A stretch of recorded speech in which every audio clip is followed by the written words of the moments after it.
नमस्कार दोस्तों। आज का ये वीडियो आचार्य प्रशांत और प्रेमानंद महाराज जी को लेकर होने वाला है। देखो, दोनों की फैन फॉलोइंग अलग है। दोनों एक ऐसी हस्तियां हैं जिनके बारे में बताना, उनका परिचय देना एक मूर्खतापूर्ण बात होगी, क्योंकि सब लोग जानते हैं कि दोनों का क्या बैकग्राउंड रहा है, क्या उनका पास्ट लाइफ रही है। जैसे हम आचार्य प्रशांत की बात करें तो आचार्य प्रशांत एक आईआईटी पास आउट थे, आईएएस ऑफिसर रह चुके हैं। वहीं हम प्रेमानंद महाराज जी की बात करें तो उन्होंने बचपन में ही घर त्याग दिया था और संन्यास ले लिया था। और उनके बारे में भी बताया जाता है कि वो साक्षात भगवान कृष्ण का अवतार है। तो इन दोनों महान संतों की या इन दोनों महान हस्तियों की जो फैन फॉलोइंग है वो काफ़ी ज़्यादा है। ठीक है। और इन दोनों की फैन फॉलोइंग, जो इनके फैन बेस है, उनमें आपस में हमेशा टकराव रहता है। आचार्य प्रशांत के जो फॉलोवर्स हैं वो प्रेमानंद महाराज जी को गलत बोलते हैं और आचार्य प्रशांत को सही बताते हैं। वहीं प्रेमानंद महाराज जी के जो फॉलोवर्स हैं वो कहते हैं कि नहीं, प्रेमानंद महाराज जी सही है और आचार्य प्रशांत है वो पूरी तरीके से गलत है। ठीक है। अब इनमें सही कौन है और गलत कौन है, इसके बारे में बात करते हैं। आप लोगों ने काफ़ी वीडियो देखी होगी जिसमें बताया गया होगा कि आचार्य प्रशांत सही है या प्रेमानंद महाराज जी सही है। बट इसमें हम एकदम करेक्ट बात बोलेंगे और एकदम सही बात बोलेंगे, तो वीडियो के एंड तक जरूर बने रहना। और चैनल पे पहली बार आए तो सब्सक्राइब जरूर कर लेना। तो सबसे पहले आप आचार्य प्रशांत को समझो।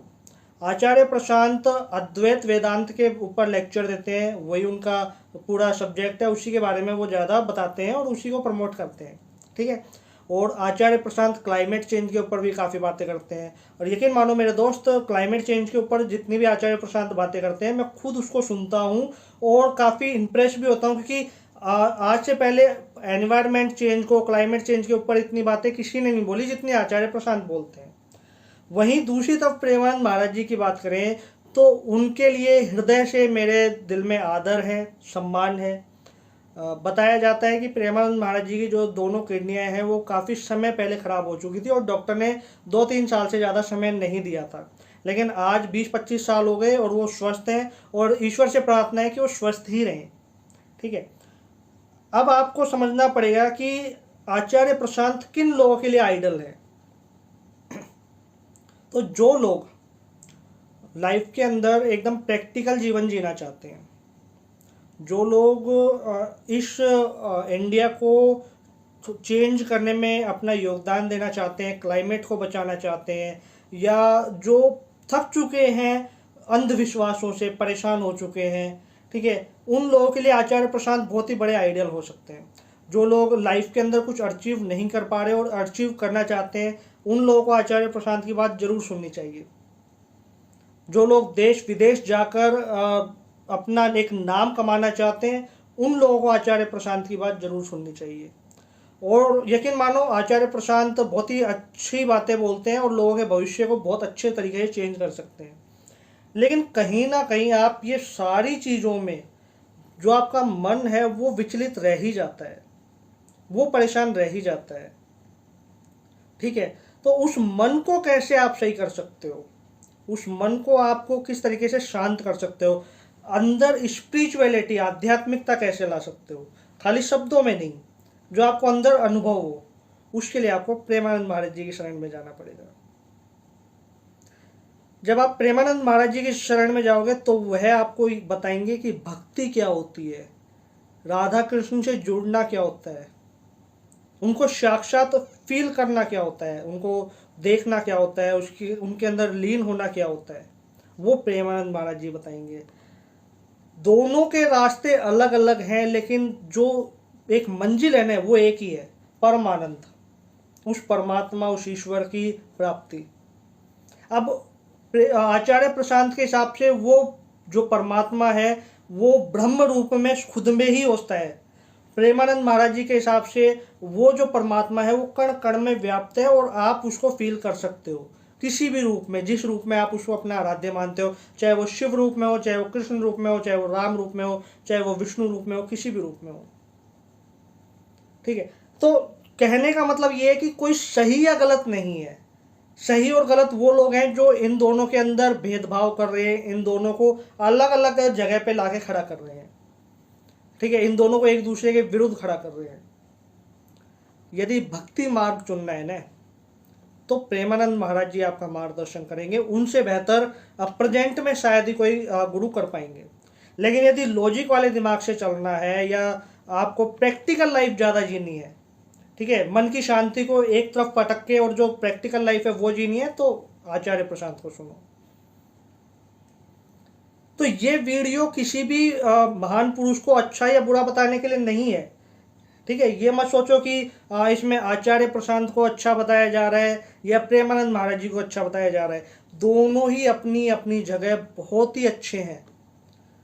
फर्क सिर्फ इतना है कि जो उनकी शरण में जा रहा है उसकी मन की व्यथा क्या है, क्या उसको लाइफ में प्रॉब्लम आ रही है प्रैक्टिकल लाइफ में, ठीक है, या वो क्लाइमेट चेंज के लिए कुछ करना चाह रहा है, एनवायरनमेंट के लिए कुछ करना चाह रहा है, तो आचार्य प्रशांत को सुने। लेकिन जो लोग चाह रहे हैं कि भक्ति भाव से कृष्ण के अंदर ही समा जाएं, कृष्ण ही मिल जाए, राधा रानी ही मिल जाए, तो प्रेमानंद महाराज जी से अच्छा और कोई नहीं है। कुछ लोगों को लगता होगा प्रेमानंद महाराज जी ओल्ड टाइप की बातें करते हैं, पुरानी बातें करते हैं, वो एकदम कूल नहीं है। तो मेरे भाई, प्रेमानंद महाराज जी जो बातें करते हैं ना, उसका 0.1% भी अपनी लाइफ में अपना लिया ना, तो यकीन मानो अंदर से एक जो शांति, जो सुकून आएगा ना, वो अल्टीमेट होगा। प्रेमानंद महाराज जी जो बातें बताते हैं, जैसे ब्रह्मचार्य का पालन करना है ना, गंदे जो चरित्र का आचरण नहीं करना, भक्ति में लीन होना, ये एक बहुत ऊंचे लेवल की बातें हैं, तुम्हें अभी समझ में नहीं आएंगी। और वहीं जो लोग बोलते हैं कि यार आचार्य प्रशांत जो है वो तो बकवास करते हैं, है ना, क्लाइमेट चेंज को लेके, और एकदम हवा बना रखी है कि ऐसा हो जाएगा, दुनिया ख़त्म हो जाएगी। तो ये तो तुम्हारे सामने प्रैक्टिकल बात है। हर साल जो गर्मी का तापमान है वो बढ़ जाता है, हर साल ठीक है। तुम देखते हो कि किस तरीके से बर्फ़ पिघल रही है, तुम देखते हो कि एक जगह पे बहुत ज़्यादा गर्मी है तो एक जगह पे बारिश हो रही है, बहुत ज़्यादा बाढ़ आ रही है, तो एक जगह पे पूरा सूखा पड़ा हुआ है। तो ये सब क्यों हो रहा है? क्लाइमेट चेंज के कारण तो हो रहा है। तो यदि एनवायरनमेंट के लिए कुछ करना है, प्रकृति के लिए कुछ करना है, तो आचार्य प्रशांत को सुनने लग जाओ। अपनी लाइफ में, अपनी जो प्रैक्टिकल लाइफ है, अपनी जो प्रोफेशनल लाइफ जो है, अपनी ऑफिस लाइफ जो है, उसको सही करना है ना, बिना स्ट्रेस में आए, तो आचार्य प्रशांत को सुनने लग जाओ। लेकिन अगर मन से, आत्मा से केवल कृष्ण चाहिए, केवल वो सच्चिदानंद परमात्मा चाहिए और एक परम आनंद चाहिए, तो प्रेमानंद महाराज जी को सुनो। और मेरा कहना सिर्फ इतना सा है कि अगर आप इन दोनों को फॉलो करते हो, इंटरनली अगर काम करना है, अपने भीतर काम करना है, और तो प्रेमानंद महाराज जी को जब आप सुनते हो तो आप भीतर से एकदम प्योर होते चले जाओगे, एकदम शुद्ध होते चले जाओगे। और बाहरी दुनिया में जो काम करना है आपको, और आप चाहते हो कि उसमें मुझसे कोई गलती ना हो, आचार्य प्रशांत को सुनो। अब कुछ लोग बोलेंगे नहीं, आचार्य प्रशांत आत्म शांति की भी बात करते हैं। तो देखो, जिस आत्म शांति की आचार्य प्रशांत बात करते हैं, अद्वैत वेदांत की, कि मैं ही ब्रह्म हूँ, हम ब्रह्मास्मि, तो वो चीज़ हर किसी के समझ में नहीं आनी। उसके लिए आपको मन को वश में करना पड़ेगा। और ये कलयुग है मेरे भाई, इसको मन को वश में करना इतना आसान नहीं होता। तो उस मन को वश में करने के लिए आपको प्रेमानंद महाराज जी का जो भक्ति मार्ग है उसको अपनाना पड़ेगा। फिर देखो तुम्हारे मन में कितनी शांति और कितना सुकून मिलता है। तो मैं किसी के सपोर्ट में या विरोध में नहीं बात कर रहा हूँ, मैं बात कर रहा हूँ, दोनों ही महान संत हैं, दोनों के मार्ग अलग अलग जरूर हैं, लेकिन जो उनकी मंजिल है वो एक ही है, वो सच्चिदानंद, वो ईश्वर। अब वो ईश्वर आचार्य प्रशांत के लिए ब्रह्म रूप में स्वयं में ही है ना, लेकिन उस स्वयं में ढूंढ पाना बहुत मुश्किल होता है हर व्यक्ति के लिए। वहीं प्रेमानंद महाराज जी के लिए कण कण में वो ईश्वर है, उसका आभास तुम कर सकते हो।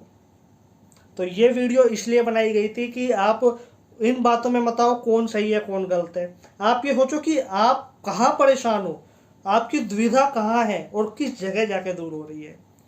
तो जहाँ आपकी दुविधा दूर होती है, जहाँ आपकी परेशानी खत्म होती है और भीतर से एक परम आनंद की प्राप्ति होती है और जीवन के जो गोल हैं वो एकदम आपको क्लियर हो जाते हैं, आप उन्हीं के शरण में जाइए और अपने इष्ट का साथ कभी मत छोड़िए, चाहे आप उन्हें किसी भी रूप में मानते हो, चाहे वो कृष्ण रूप में है, चाहे राम रूप में है, चाहे शिव रूप में। इस वीडियो में इतना ही। अगली वीडियो में फिर बात करूँगा, एक अच्छे और नए टॉपिक को लेकर आता हूँ। नमस्कार।